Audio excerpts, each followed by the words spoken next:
Hello everyone, I am back with a new chapter which is electoral politics।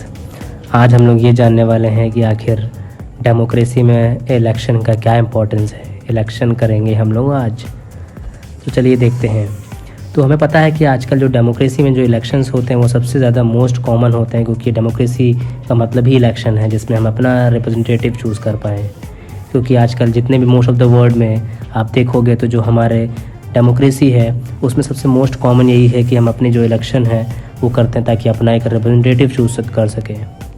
Representative ही हमारी government को चलाता है, हमारे लिए डिसीजंस लेता है। तो आइए जानते हैं कि आज हम लोग क्या पढ़ेंगे इस चैप्टर में। तो इलेक्शन क्या होता है उसकी डेफिनेशन जानेंगे। इलेक्शन ऑफ आर रिप्रेजेंटेटिव, कि हम अपने रिप्रेजेंटेटिव का इलेक्शन कैसे करते हैं। नीड ऑफ इलेक्शन, क्या ज़रूरत है हमें इलेक्शन करने की, और हम जो है इलेक्शन जो है वो कैसे डेमोक्रेटिक इलेक्शन कैसे बनाते हैं, मतलब कि हमारे यहाँ जो इलेक्शन है वो डेमोक्रेटिक कैसे होते हैं। तो इलेक्शन क्या होता है, तो इलेक्शन एक तरह का प्रोसीजर होता है, एक ऐसा प्रोसीजर जिसमें क्या होते हैं हम अपने पीपल को चूज़ करते हैं, अपने रिप्रेजेंटेटिव को। पीपल्स जो होते हैं अपने रिप्रेजेंटेटिव को चूज़ करते हैं और हर रेगुलर इंटरवल पे वो अपने रिप्रेजेंटेटिव को चूज़ करते रहते हैं ताकि वो अपने लिए बेस्ट कैंडिडेट जो उनको रूल कर सके, उनके लिए डिसीजन ले सके, उनको हम चुन सकें। और प्रोसीजर क्या होता है, किसका प्रोसीजर, इलेक्शन का प्रोसीजर। तो आखिर इलेक्शन जो हमारे यहाँ होते हैं उसके प्रोसीजर क्या है, तो उसके लिए क्या होता है, सबसे पहले हमें एक न्यू पार्टी बनानी पड़ती है। एक पार्टी बनती है जिसमें हमारे एक ही थॉट के, एक ही आइडियोलॉजी के लोग एक साथ मिलकर रहते हैं। और फिर क्या होता है, फिर इलेक्शन के कैंपेन होते हैं। इलेक्शन कैंपेन में हम अपनी पार्टी के जितने भी मैनिफेस्टो होते हैं, अपनी पार्टी के जितने भी मेन खास बातें होती हैं, अपने वादे होते हैं, जो पार्टी का जो लीडर होता है वो करता है जनता से, हर ज़रिए से वो अपने कैंपेन को फैलाता है। फेसबुक, ट्विटर, यूट्यूब, जैसे भी चाहे वो इससे अपने कैंपेन कर सकता है, लोगों तक अपनी बात पहुंचा सकता है, अपनी पार्टी के बारे में बता सकता है कि वो की पार्टी जब गवर्नमेंट में आएगी तो क्या करके दिखाएगी। वोटिंग, फिर क्या होती है, हमारी कैंपेन होती है, फिर एक दिन आता है वोटिंग वाला, जिस दिन वहाँ पर वोटिंग होती है। वोटिंग में क्या करते हैं हम लोग, वोट करते हैं अपने कैंडिडेट को। पूल पर जाते हैं जहाँ वोट बूथ होते हैं, जहाँ पर हमारे इलेक्शन हो रहे होते हैं। हमारे वोटिंग बूथ पे जाकर हम अपने मनपसंद कैंडिडेट के सामने अपना बटन दबा देते हैं, जिससे उसको इलेक्शन हमारा वोट उसको चला जाता है। हर पर्सन को अपना एक ही वोट देने को हक मिलता है और इस तरह सभी लोग अपने लिए अपना अपना वोट अपने लीडर के लिए वहाँ पर आकर दे जाते हैं। कभी कभी कुछ जगहों पर इस तरह से कागज़ के थ्रू, इसमें स्टैम्प के थ्रू भी हम वोटिंग करते हैं। इसको बैलेट पेपर के तरीका भी बोलते हैं। नहीं तो हमारे पास एक तरीका और है EVM, इसे इलेक्ट्रॉनिक तरीके से हम वोटिंग भी कर सकते हैं। फिर वोटिंग होने के बाद हम काउंटिंग करते हैं कि किसके पास कितने वोट हैं, किसके कितने वोट मिले हैं। जिस भी हमारे कैंडिडेट को सबसे ज़्यादा वोट मिलते हैं वो वोट क्या करते हैं, हम सबको बताते हैं कि क्या रिज़ल्ट आया।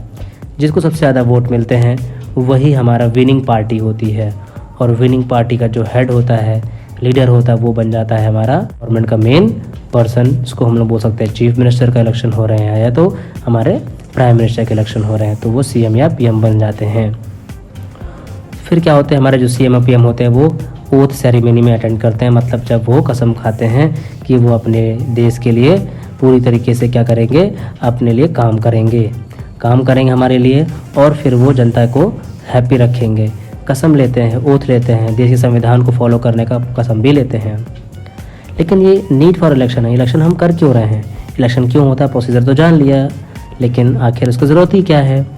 तो इलेक्ट आर रिप्रेजेंटेटिव, कि हम अपना रिप्रेजेंटेटिव को चूज़ कर सके, इसलिए हम इलेक्शन करते हैं कि अपना हम रिप्रेजेंटेटिव जो है उसको हम चूज़ कर सकें। जब हम अपना रिप्रेजेंटेटिव चूज़ कर लेते हैं तो आसानी से हमारे लिए एक कैंडिडेट जो हमारे लिए काम करेगा पूरी निष्ठा के साथ, उसको हम पा लेते हैं। दूसरा हमारा है solve the problem of assessing problem. अब एसेसिंग पीपल, आप देखिए हमारे पास जो इलेक्शंस होते हैं वहाँ पर हमारे पास होती है इलेक्शन कमीशन। उसका काम क्या होता है कि हमारे लिए एक अच्छा सा कैंडिडेट को एसेस करना, ढूंढना। तो क्या करते हैं वो लोग, इलेक्शन कर देते हैं, हम लोग वोट करके आते हैं, आसानी से हम क्या करते हैं, हम कैंडिडेट को चूज़ कर लेते हैं। तो हमें कोई भी प्रोसीजर जो है फॉलो नहीं करना पड़ता और हम क्या करते हैं, अपना कैंडिडेट जो है वो उसको हम चूज़ कर लेते हैं with the help of voting. Analyse that people like their representative और नॉट। हम इलेक्शन से जान जाते हैं कि हमारे जो पर्सन है उस जनता उनको पसंद कर रही है या नहीं। वोट मिलते हैं ज़्यादा तो जनता पसंद करती है, वोट नहीं मिलते जनता पसंद नहीं करती है। They ensure that the representative rule as per the wishes of people. और इससे भी खास हमें ये भी पता चलता रहता है कि जो हमारे लोग हैं उनको ये जो रिप्रेजेंटेटिव हमारे हैं, जो लोग हैं उनके बीच में वो कोऑर्डिनेशन बना हुआ है कि नहीं, कि वो उनके विशेज़ के अकॉर्डिंग रूल करते हैं कि अपनी मनमानी से रूल करते हैं। Choose who will make laws for them. Election से हमें ये पता चलता है डेमोक्रेसी में कि आखिर हमारे लिए, जनता के लिए, हमारे लिए जो लॉज हैं वो कौन बनाने वाला है। तो हम ही वोट करके इसको चूज़ करते हैं। कौन हमारे लिए क्या होता है मेजर डिसीजन लेने वाला, ये हम ही चूज़ करते हैं इलेक्शन के थ्रू। इलेक्शन से क्या होता है, गवर्नमेंट और लॉ मेकिंग, हमारे लिए लॉ कौन बनाने वाला है ये हम ही चूज़ करते हैं। किसके लिए, इलेक्शन के लिए। इसीलिए हमें इलेक्शन की ज़रूरत पड़ती है। लेकिन ऐसा क्या करें हम कि हमारे यहाँ के इलेक्शन जो है वो डेमोक्रेटिक रहे। कैसे क्या कर दें कि हमारे यहाँ के जो इलेक्शन है वो डेमोक्रेसी वाले ही रहें। तो everyone have to a right to choose, मतलब सभी को अगर जो वोट करने का हक मिलेगा तो हमारे यहाँ के इलेक्शन डेमोक्रेटिक बने रहेंगे। तो हमें सबको एक वोट देने का हक मिलना चाहिए। सबके पास एक वोट हो, चाहे कोई भी पर्सन हो, सबको एक वोट देने का हक होना चाहिए। पॉलिटिकल पार्टीज़ जितनी भी हैं, कोई भी पॉलिटिकल पार्टी हो, उनको क्या होना चाहिए, फ्री टू कंटेस्ट इलेक्शन। वो आसानी से इलेक्शन लड़ सकें, उन्हें कोई रोके टोके ना। कोई भी पार्टी जो विनिंग पार्टी है उसको रोक ना सके कि इलेक्शन ना लड़ो आप। सबको इलेक्शन लड़ने का हक मिलना चाहिए, वो भी ईमानदारी से। Conducting elections by the regular interval. हमारे यहाँ पर इलेक्शन रेगुलर इंटरवल पे होते रहते हैं। हमने इलेक्शन को डेमोक्रेटिक बनाने के लिए हम हर 5 साल पे इलेक्शन करते हैं। इससे क्या होता है, जो पर्सन हमारे लिए अच्छा काम नहीं करता है उसको हम क्या करते हैं, चूज़ नहीं करते हैं। तो कंडक्टिंग रेगुलर इंटरवल्स पे हम इलेक्शन करते हैं।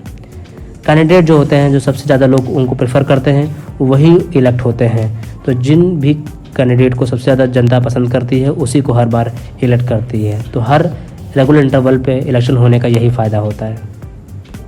अब क्या है, इलेक्शन जो होता है वो कंडक्ट करते हैं हम लोग फ्री एंड फेयर मैनर में।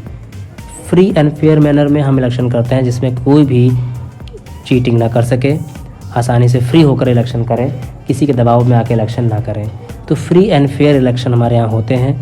इससे हमारे यहाँ के इलेक्शन जो है वो डेमोक्रेटिक बने रहते हैं। क्योंकि इसको करती कौन है, इलेक्शन कमीशन, जो किसी भी के अंडर नहीं आती। वो फ्री एंड फेयर होती है, वो किसी के अंडर नहीं आती है। तो वो इलेक्शन जो है बिल्कुल चीटिंग फ्री करा सकती है। तो इस तरह से हमने देखा कि हमारे यहाँ जो इलेक्शंस होते हैं वो कितने इंपॉर्टेंट हैं, इलेक्शन करना कितना ज़रूरी है। फिर आगे हम लोग इसी के आगे एक नए वीडियोस में डिस्कस करेंगे कि पॉलिटिकल जो है वो कंपटीशन कैसे हो जाता है। तो पॉलिटिकल कंपटीशन के बारे में पढ़ेंगे और हमारे इंडिया में इलेक्शन का सिस्टम क्या है। टिल देन आप लोग इस चैप्टर को NCERT से रीड करते रहिए। Thank you everyone.